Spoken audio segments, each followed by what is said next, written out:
Hey y'all, what's up? Happy Spooptober. This is the beginning of the vlog.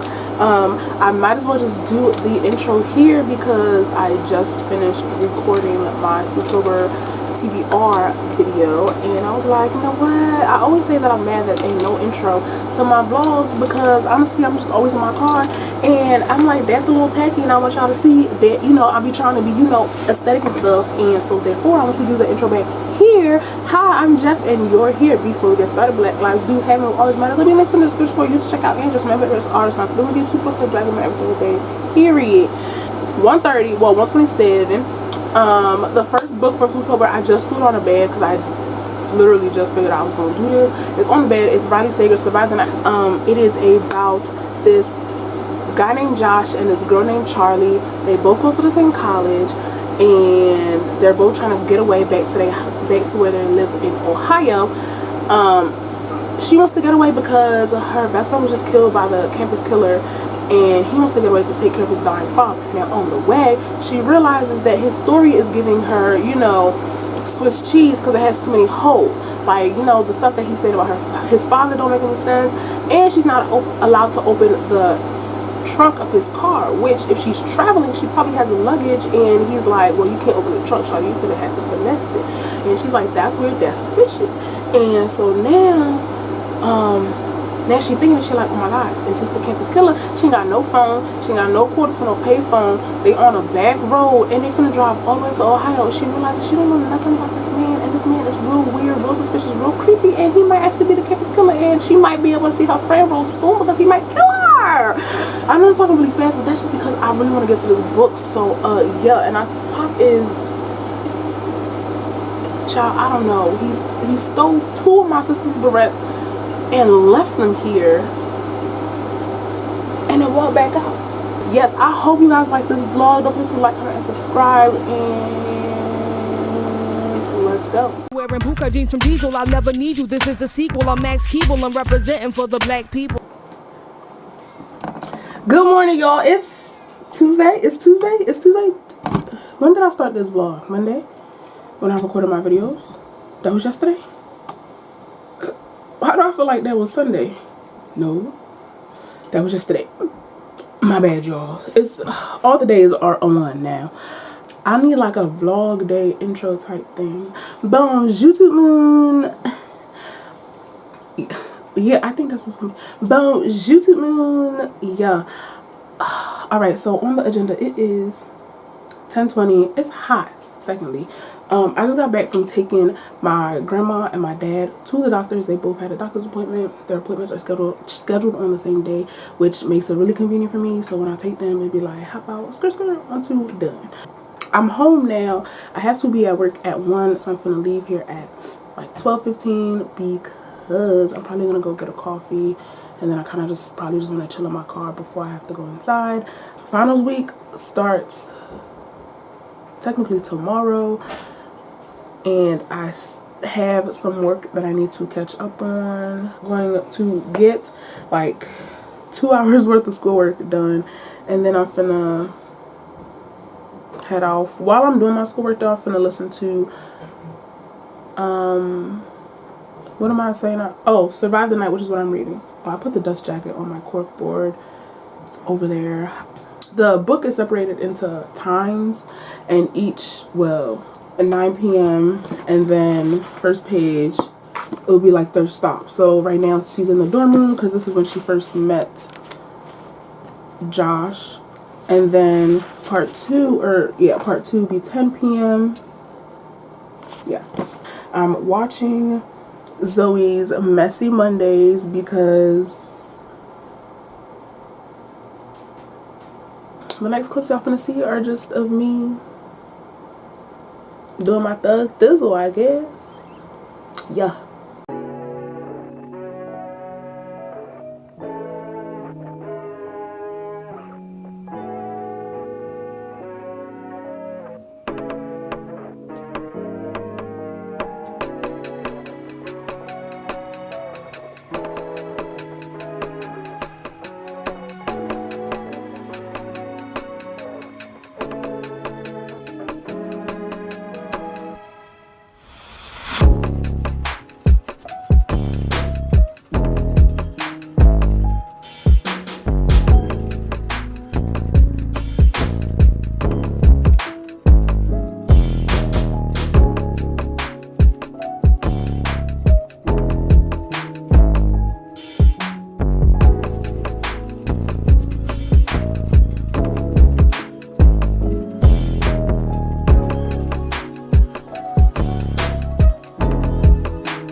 That's where I'd probably be.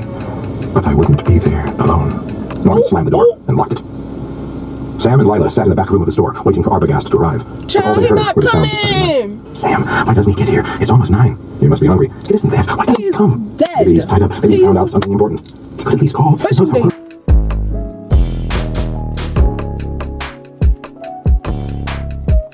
But there was no good news on Sunday morning. But if it was good news, why he Lila was didn't call resting at the front door y'all? of the hardware store. Hear anything? She asked. And when Sam shook his head, she frowned. Well, I found out something. Arbogast checked out over at the hotel yesterday morning before he even started to look around. Sam didn't say anything. He picked up his hat and walked out of the store with her.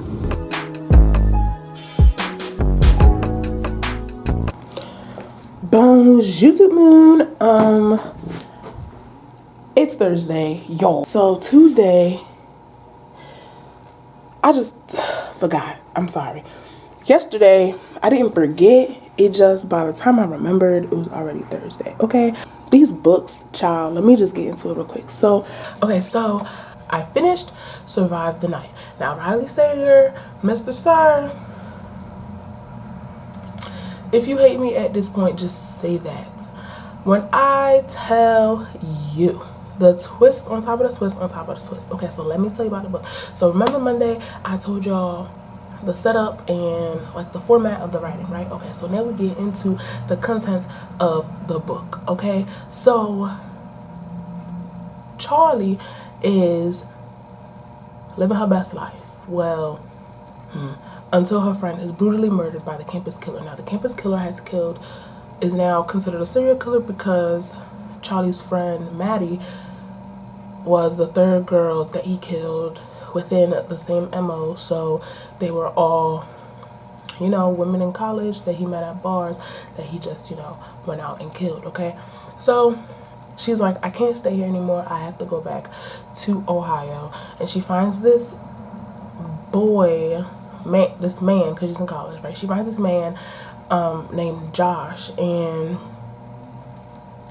he's like just on the campus one day, and he overhears her talking and hearing that, oh, he's leaving the campus on the same day she's leaving the campus. And so she's like, and he's like, well, I don't like driving alone because I have to drive back to Ohio.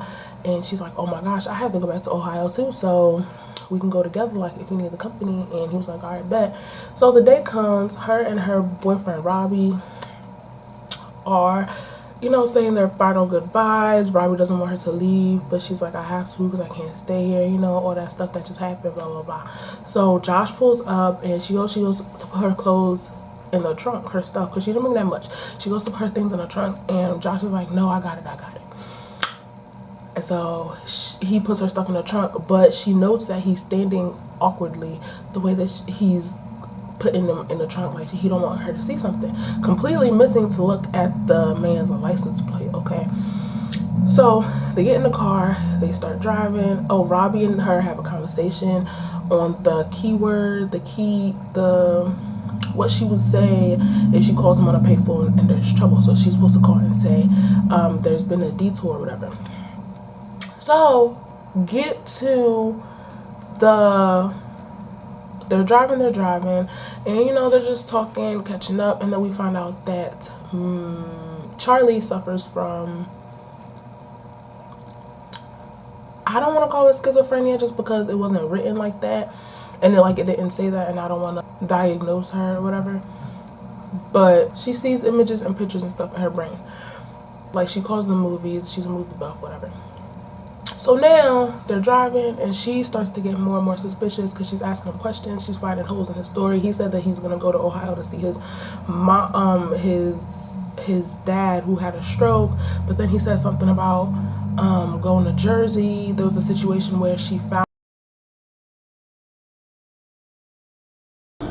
wrote Psycho by Robert Bloch. Okay, so I'm gonna just sit in the car and tell y'all because this lighting is everything. Okay, so let me tell y'all about Psycho. Child. So Psycho is the book that the Alfred Hitchcock movie Psycho is based on, and basically it is the story of Norman Bates, the famous Bates Motel. This man Norman, he runs this vacant motel that his mother and his mother's boyfriend bought and it was like a rainy day or whatever, and the book starts off like, when the way they're talking, it's like he's talking to somebody, and the person, and his, like, he'll be talking to his mom, and his mom will be talking to him back. So it's like, okay, like, what is going on, right? And so it was raining really, really bad, and he's telling his mom, like, oh, it's gonna be closed, and his mom's like, I told you to turn on the sign because ain't nobody gonna see it, blah blah blah. So then next we move on to this couple, Sam and Emily, I think. Child, I don't know. Sam and his girl stole a car and $40,000 to help him out with his debt, but she was like, I'm finna dip and be gone. And so she dipped and left, and she was like, while she's driving, she's like, you know what, never mind, I'm finna go back, and I'm finna go make this money real quick and then come back with it like it's cool and nothing, and nobody will know that I'm going because it's the weekend, right? She's driving and she sees this motel, and she's like, the light's not on, but I can see the vacant light, so let's go. So she gets to the door, goes in, gives a fake name. Was her name Emily or Mary? I don't know, but the name that she wrote down was Julie something, right? So he gives her room number 6, and I tell you this because this is the room that he uses to spy on other people in, right? So he's spying on her, and she's like undressing to get in the shower, and he's like looking at her, and she's like doing a little dance. You know when you be in the mirror and you feeling yourself. You're feeling yourself. You know what I'm saying? So that's just what it is. And he's like, nah, she doing that dance for me because she know I'm looking, son. And I was like, okay, this is giving me Joe Goldberg vibes, but you know, that's the tease, so that's the gag. It's fine. And so now his mama don't like that, and his mom's like, all right, son, I'm finna be right back. Next thing you know, his mama goes into the bathroom and kills her, and he's like, oh my gosh, my mama killed this lady, now I gotta go dispose of the body. So he goes into like the swamp or the river or whatever, and he disposes of the body. Now Sam is looking for her, and her sister, I think her sister's name is Mary, we're gonna say her sister's name Mary, and they're like, oh my gosh, I'm nervous, talks to a detective. The detective's like, I'm finna go down there, right? The detective goes down there, and he sees his mother in the window. So while he's talking, asking questions, and Norman's like, oh no, nobody came, I didn't see anybody, like nobody came. And then when he's looking at the list, he's like, well, why you say nobody came when this person came?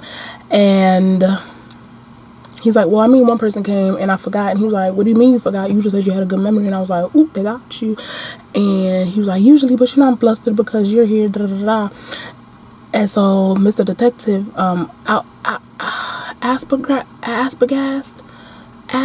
Asofat, what is it? Child, somebody. He sees the mom in the window. He's like, I thought you said you was by yourself. Who's that lady in the windows? That's your mama. And he's like, oh no, but she's not well. Like, you can't go see her. Oh, and Norman is telling Mr. Pendergast, grab the ass, whatever, that he and the dead girl had gone up for tea, whatever, and you know, they was just chilling and talking and, you know, living, whatever. So that's when Mr. Asofat went and said, well, I want to talk to your mama. And he's like, all right, bet, I'm gonna go get my mama. And so his mom was like, all right, I'm gonna go talk to him. Next thing you know, Mr. Ass So Fat went on the ground so flat, like he was dead. And so Norman's like, damn, mama did it again, let me go throw this body in the river. And so now when Sam and Mary don't hear from their detective friend, they like, all right, we gotta go down there ourselves, right? So before that, they call their other detective friend, and the other detective friend calls Norman, and they're talking like, yeah, you know, what's up, what's gooey, you know, they're talking like good Judies, like they've been friends.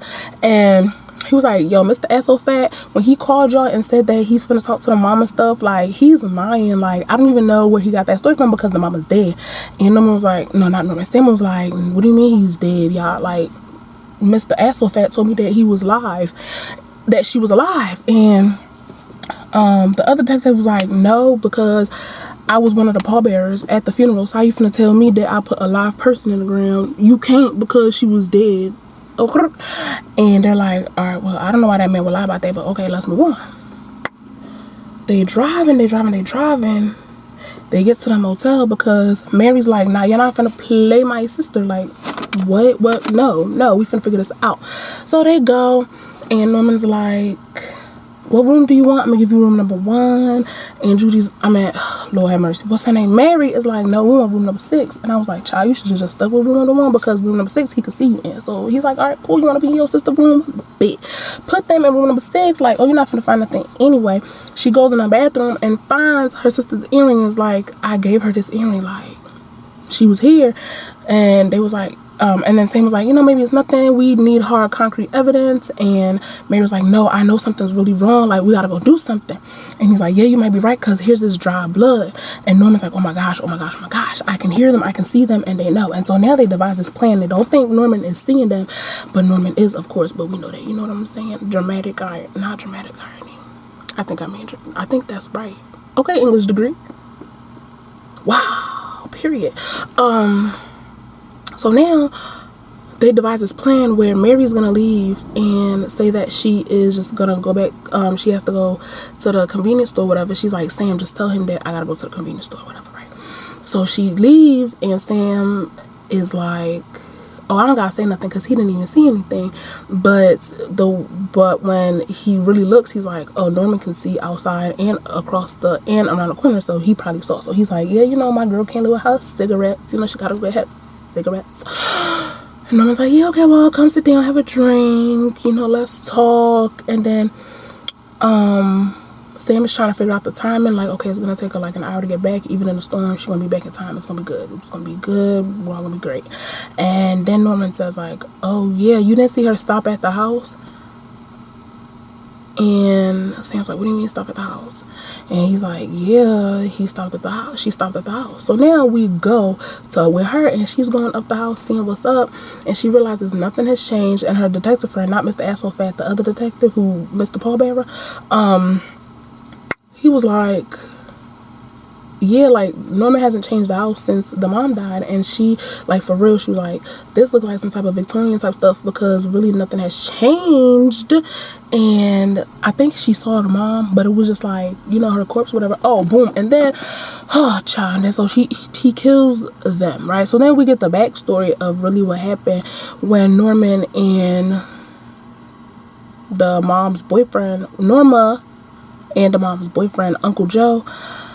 Oh, child. Turns out he had poison mom and poison Uncle Joe with rat poison that he mixed with their coffee and brandy, I guess. And then he was like, yeah, all I gotta do is act like I did. Oh, because he had already explained that. And he was like, yeah, all I gotta do is act like I did before. Like, nobody caught me that time. So, nobody gonna catch me this time. And, child, I don't know. Apparently, it's a series. I gave that one 3 stars because it was good. But, you know what it is? Boom, I'm about to tell you. What it is I know that it's based on the true story of Ed Gein. So it was just kind of like I know this man is weird, and it was like, yeah, he's doing some weird stuff. I wish there was more killing. Yeah. I wish there was more murder, you know what I mean? But it was a short book. It's 17 chapters, really short. The audiobook on Scribd is only 3 hours. The audiobook on Libby is 5 hours. I don't know why. But on Scribd, it's just 3 chapters. That's like 3 main parts, whatever.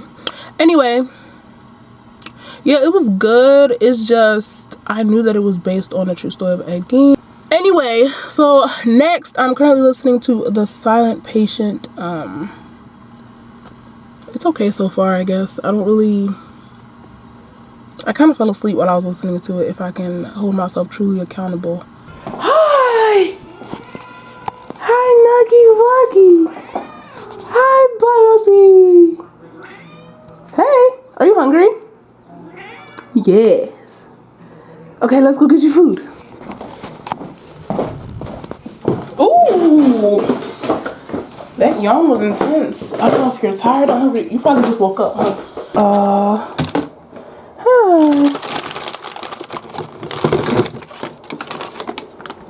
A little bit of ASMR for the girls. Ain't that how y'all be doing it? Y'all be was like, stop playing with my food. Sorry.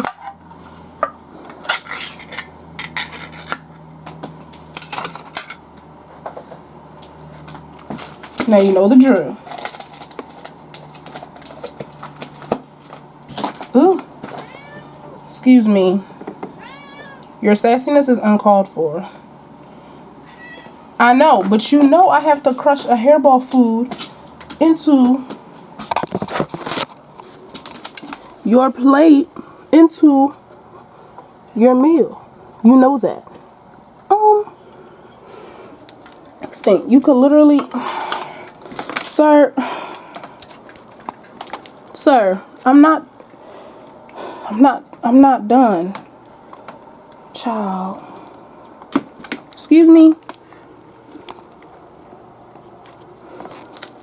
He does not eat his food mixed. Look, I put 3 chicken sticks in the bowl. So that's his food. I think it was the chicken and salmon shreds in gravy because he does not like pate or dry food, okay? And that's his hairball food. And I put the chicken sticks in there. Look. Oh, well, he's eating now, but he'll literally take the chicken sticks out and eat them separately from his food because he's so bougie, child. Yo,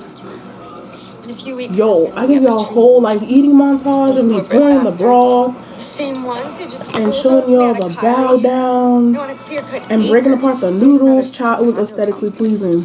Then my camera turned off. Why did my camera turn off? Did you ask? Girl, did I even hit record? No.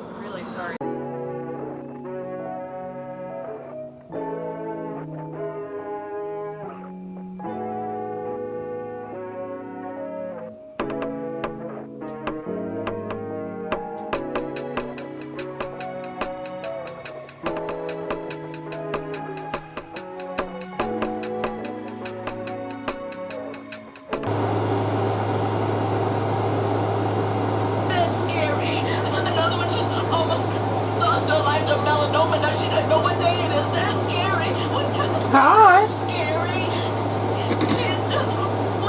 Hi. Okay, bye. Yes. No lit. Just eat. Yes. Just take it. Yes. Only got one tooth, y'all. He be struggling.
Now, literary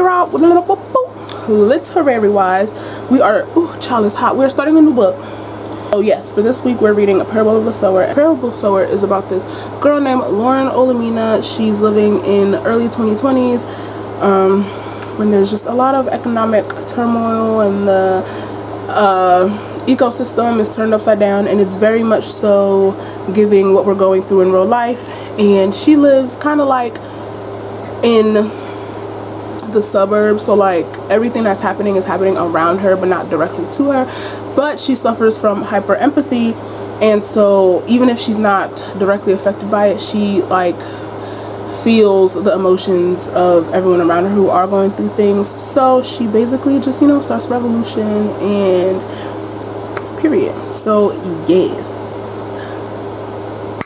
In terms of work, schoolwork that I have to do, I have my final project to finish up, and then I have what else? My final project, and I think that's it. Yeah, so today we just have a lot of business inventory and stuff like that to do, and some schoolwork I really need to finish up because grades are due Wednesday. And yeah, I don't have anything much to say. Papa's here. He missed me because like I said, I wasn't here this weekend. He's eating now. He's gonna join up on the bed soon. Papa. Hi. Hi, my stinker-muff. Hi. Hi, my stinker-muff. Those chicken wings are not for you. Excuse me. Move yourself. So yeah, so I'm gonna be chilling with my homie today. I guess next clip y'all see will just be a montage of me getting some work done. Hey y'all, Bonsoir tout le monde. Oh child, it's hot and it's Tuesday. Alright, so it's September 7th. Got my little, let go. Let the people. Why are you so camera shy? My little Papa Rooney. Okay. He was just sitting right here. Go ahead. Yes. Okay, so I'm finally home from work. As you can see on my laptop, my edited video finished exporting. I actually finished editing last night, and I just, you know, clicked export before I fell asleep. And now you look at your balls in my face. And so now it's done exporting, so I'm gonna make my thumbnail real quick and then upload it right now, depending on what time it is. I kind of want to schedule it for, I'm saying I want to schedule it for 2 and it's 1:55. Anyway, so yeah, I'm gonna just watch it over real quick, get my pictures. I'm about to watch it over real quick so I can get my pictures for my thumbnail, make my thumbnail, get it popping. Probably upload it while I put my thumbnail together, just so the times could be synced and all that jazz. So yeah, then after that, probably just some reading and prepping for next time. Child, I walk into my room and look. Okay. Bonsoir tout le monde. Okay, y'all. So a little bit of maintenance things. Okay, so we're finna, child, is giving cul-de-sac or promenade. Like, which one? You ratchet and you love it, or you classy and sassy? Come on. But anyway, I'm finna give y'all a catch up on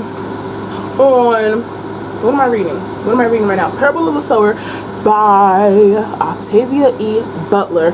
But first, the one thing I hate, and the one flaw that Pop has, is that he poops, and today is litter cleaning day, so I'm gonna do that real quick. I'm gonna show y'all what litter I use. It's a little bit bougie. It's a little bit bougie, and if you think so, well, my cat deserves the best. Argue with your mama, not me.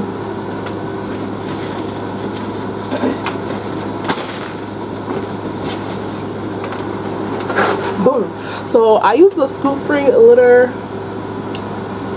John. The brand is scoop-free with the purple top thing, and then you can put on the timer, and then he poops, and then it cleans it for you, and all you gotta do is dump it in the bag. Yup, that's the one I have.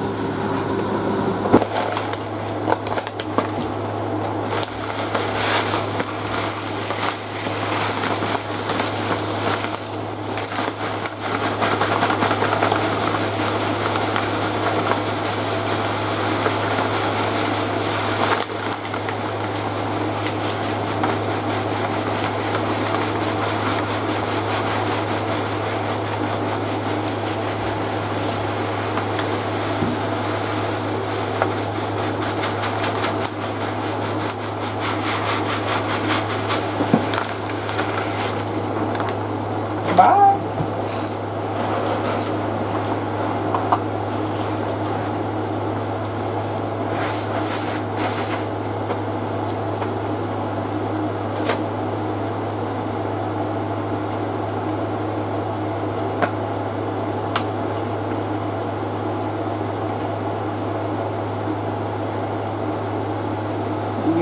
gotta stuff some of these pellets on there.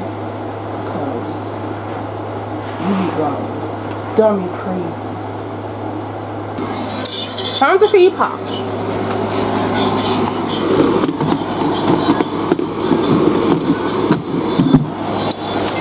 Ooh, what to give him? What to give him? Ooh.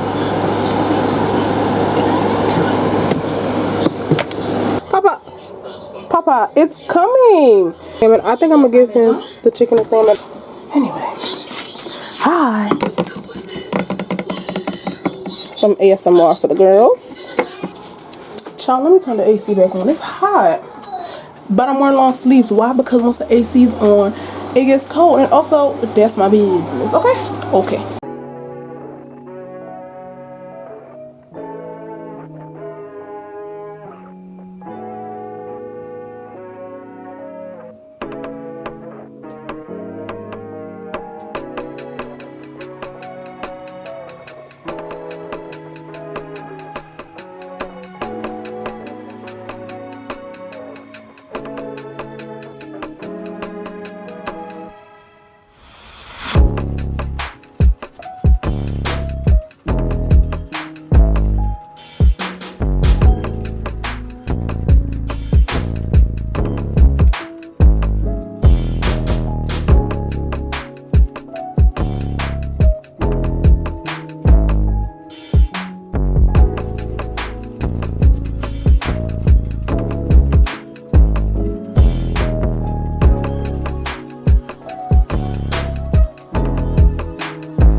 Child, so I have full intentions of coming back after giving Pop cuddles to give y'all a cute little outro, tell y'all about Parable of the Sower, give y'all a cute little, transition to our next bi-weekly vlog. But look how cute he is. I totally got distracted, and the next thing you know, it was the day of editing, and I was like, so what's really good? But anyway, that's all I have for you for today. Don't forget to like, comment, and subscribe. I have to go because I have more books to read, but I'll see you seeing me in the next one. Bye.